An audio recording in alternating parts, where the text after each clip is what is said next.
the redistricting wars of 2025 and going into 2026. I want to talk to you about how redistricting can make a 50-50 state, 50% Republican, 50% Democrat, like a 90% Republican state, or a 10% Democrat, or the other way around, 10% Republican, 90% Democrats.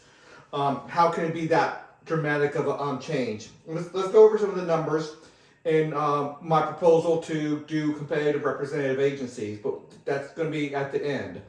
Let's just go over some of the numbers. So we have 100 seat, let's say a House of Delegates or a state legislative seats. And we're going to do a state that has roughly 50% Republicans, 50% Democrats, roughly 10 million people, 5 million Republicans, 5 million Democrats, and so we have the numbers here.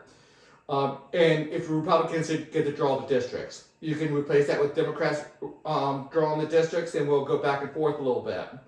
So basically what we do is the state's not uniform. Some areas are 90% to 10%, 90% Democrat, 10% Republican. But you don't get that big of an area with that dramatic of a change. But 80-20% are doable. And if you can't get that, 70-30 is definitely doable in many parts of the state. So let's keep on going. So how do we do that? We take 10 districts and we make it 80% Democrats. So you get the high inner city Democrat votes and you bunch them together and you make a district out of there. That's 10 districts, that's 1 million people. So you take basically 800,000 Democrats and only 200,000 Republicans out of the mix, and the rest of the state, the other 96 seats, are Republican districts. Not that safe, R plus 6%. You have about 53 to 46% run rate there, but you still get 90-10. And if a few Democrats squeak by with that slim margin, that's still not a big problem. But that's not that big of a problem, and you don't want to waive election going to Democrats to flip more seats. So what if we just do Republicans give Democrats 20 really safe seats? Again, Republicans are drawing the districts. It can be the Democrats drawing the districts as well. But right now we're just talking about that. So 20 Democrat seats, 20 at a 60% margin, 80-20. You're taking a ton of Democrats out of the system in those 20 districts, so it's super safe, but it leaves a lot less Democrats in the rest of the states, or other 80 districts. So you have 80 districts, but now we have 15% margin, a 42 to 57% margin. Republicans win 80-20, and 20% is not that much power. When you have 80-20, it's veto-proof majority for the Republicans. Same thing if Democrats did the same thing. So that's what, when you go all the way redistricting, when you just look for raw political power, what would you do? But let's say we make every district as close you can to 50%, 50%. You take all the 90% precincts, 90-10% precincts, all the 70-30s, all the 60-40s, and you just snake it around so almost every district is 50-50. First of all, that would be very, very expensive. You would likely have 80 Republicans or 20 Democrats on the wave election years for Republicans. Like when the Democrats president, usually Republicans win more. If the Republicans president, usually the Democrats win more. So it could be wild swings. Super expensive. Politicians would hate it because they would not have safe seats. Major turnover rate. Low continuity of legislation. Most states would have fewer than 20% of the districts that are, so they don't like doing that. Most states only give about 20% of the districts that are even competitive, where big money is spent on those. Now more examples. I will focus on 100 states, legislative districts, so state legislators. So if a state legislator can do this for the congressional districts as well, and I'll bring up a couple examples of that in a minute. The state is not uniform. Always remember that. Some areas are as much as 90-10, but 80-20 is doable, and that's usually only for about 20 or 30% of the seats. You could do that. it'd be harder to do that with all of them to get up to 40%. But we're going to go over the numbers. So I will show examples of Republicans at 60-40 over Dems, 55-45, 50-50, 45-55. You see the thing. And would we even dare going almost a 2-to-1 ratio, Republicans having 35%, Democrats having 65%, could Republicans actually still win? I'll show you some examples of that. Probably not, but I'll show you some numbers. So 100 districts, a 60% to 40%. It would be very, very bad looking for the Republicans to take 100% of the seats, although they could. They could make each one a very close to 60-40 and give Republicans a 20-point margin in every district. So they just have to snake it just right.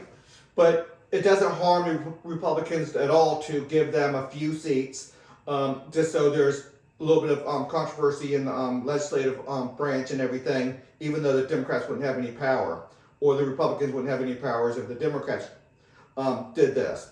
So with this, let's see what could happen. Let's just do the numbers. You got 6 million Republicans, 4 million Democrats. The Republicans draw the seats. They do 10 districts at 80%, leaving 5.8 million Republicans to 3.2 million Democrats. So they make everybody super safe. At the R plus 34%, or the Democrats have R plus, D plus 60%. But Republicans still win 90% of the seats. Democrats win 10% of the seats, or they could take all of it, but it just wouldn't look good. If Democrats gain popularity, 55 to 45, Republicans still have a 10-point margin. Yeah, give the Democrats now 20 seats. Still not enough power to do anything with. But let's just go through the math right there. I'm not going to go over it all, or you can just pause if you want to. But you can just see that Republicans gave Democrats 20 seats and left 80 safe seats for Republicans with a 27% margin. So R plus 27%. So yeah, it's only a 10% margin for the whole state. Like the governor's race would be a 10-point margin, but Republicans could still take 80% to 20% with very, very safe seats. If Democrats gain popularity at 50-50, so let's say the governorship is neck and neck within a percentage point, Republicans still draw the districts. Or you can say Democrats draw the districts and just do it the other way around. So let's say Republicans say, okay, we'll give Democrats 25 districts. We're going to keep 75% for Republicans. So 25% at 80% Democrats. Again, it gets a little bit harder to get 80%. You might have to do some 70-30. But you still have very safe seats for Democrats. And you're leaving 4.5 million voters for Republicans and 3 million Democrat voters in the other 80 districts. So it's a 60-40 split, or R plus 20 for 75 seats. So you got 75 very safe seats for Republicans and 25 seats for Democrats. It's a 50-50 state. So that's how significant redistricting wars can be and how unfair it can be. So let's say Democrats gain popularity. Now they have 55% margin. Republicans have 45%. But Republicans still drew the districts because they had the majority from before. So, and the districts were drawn just right. So now they draw the districts with 35 districts at 80% Democrats. Again, you might not be able to get quite that much. You can definitely get 70-30. So you can still do this. Maybe you have to give Democrats a little bit more districts to get the numbers you need. But that leaves 3.8 million Republicans and 2.7 million Democrats. Just look at the math. You can pause it. But it gives R plus 16% for 65 Republican districts. And again, Democrats have a good D plus 60%. So they're super safe. The only only elections that matter in this is primaries. So Republicans win 65 seats. Democrats win 35 seats. Almost a veto-proof majority when the Democrats have a 10-point advantage. That's how significant redistricting can be. If the Democrats gain popularity to a 40 to 60, it's a 20-point victory for the governorship in this state for Democrats over Republicans. But the Republicans already had the majority in the House of Delegates, so they get to still draw the districts. So could we dare do this? It would be difficult, no doubt. But you take 45 districts and leave Republicans with 55 districts.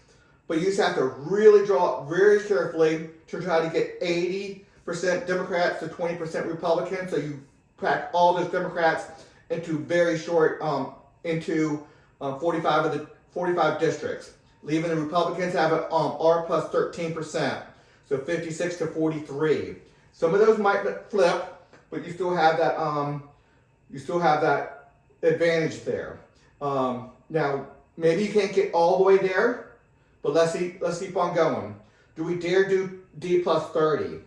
Can we do Democrats gain popularity to 65%, leaving Republicans only 35%? So in that governor's race, you have 35% for the Republicans, 65% for the Democrats. They win the governorship, but Republicans, before they already had the control, they still draw the districts. Now they have to give 49 districts to the Democrats, but now they have to do 85%. Probably can't happen. This is probably too far, no doubt about it. But if let's see. Okay. If Democrats gain majority, they have 3.5 million Republicans to 6.5 million Democrats. 3 million more Democrats than Republicans. But the Republicans draw the districts just right, really packing in every Democrat they could into very tight Democrat districts, and it leaves 2.7 million Republicans to 2.3 million Democrats. And Republicans have a R plus 10% for 51 of the districts. Probably cannot happen. It's probably going to be too hard to draw an 85% Democrat seats and give the Republicans that much of a fighting chance. So this is on the extreme. Probably cannot happen, but I just wanted to show you the numbers where things can go. But we're definitely not a 50. When we do this, it's not 35, 65 across the board. It is Republicans are very heavy in some areas. Democrats are very heavy in the other areas, and you can draw this if you need to. So just go to the extreme, it can be done. 35% Republicans, 65% Democrats. Democrats have a 2-to-1 majority, and they only get 49% of the districts, leaving 51% to the Republicans. Republicans still keep a majority of the state legislators with only a 35% statewide vote. Again, that's to the extreme.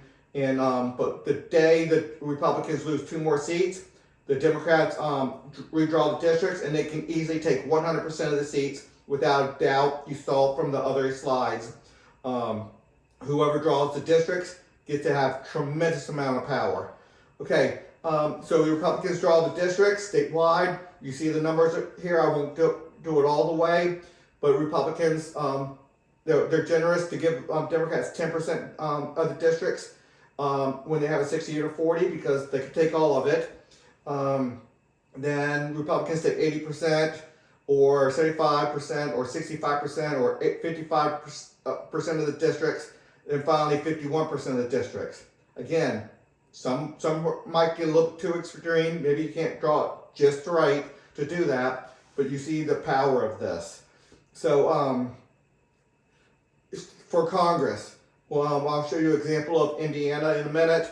If Congress and the Democrats draw the maps, you got 6 million Republicans, 4 million Democrats. So Republicans are 60-40 advantage. So a 20-point margin.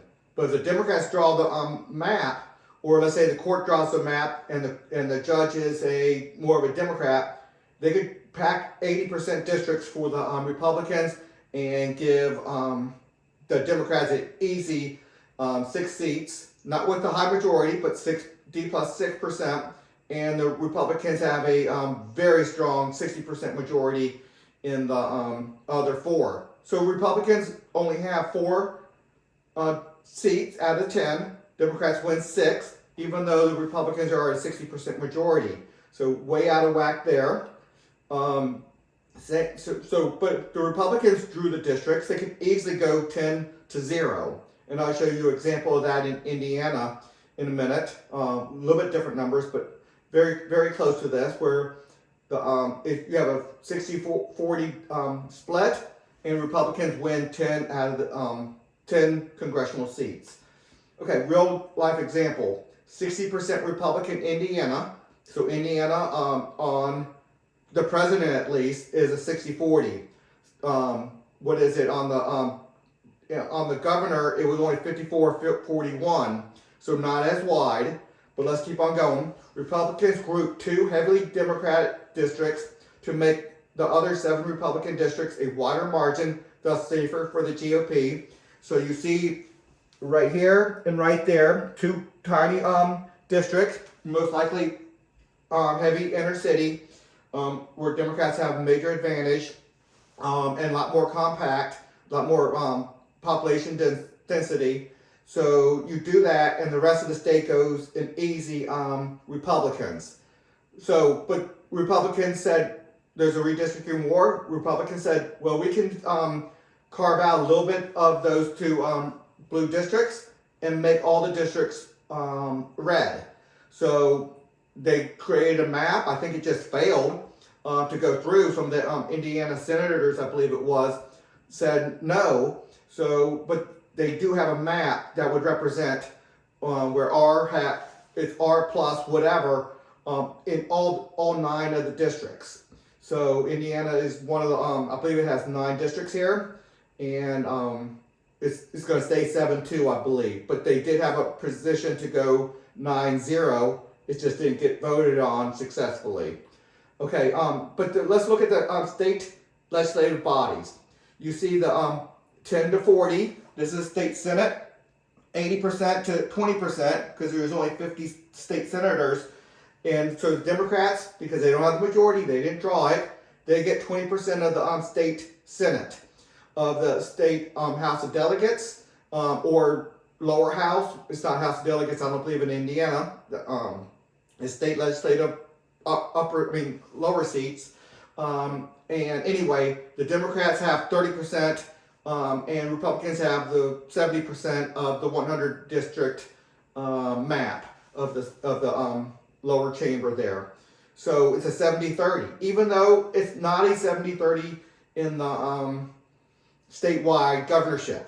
So so we have 80% to 20% or 30 to 70. Republicans have overwhelming power. They have this governorship. They have veto-proof majority in this. So it's not where Democrats have 41% representation, Republicans have 54.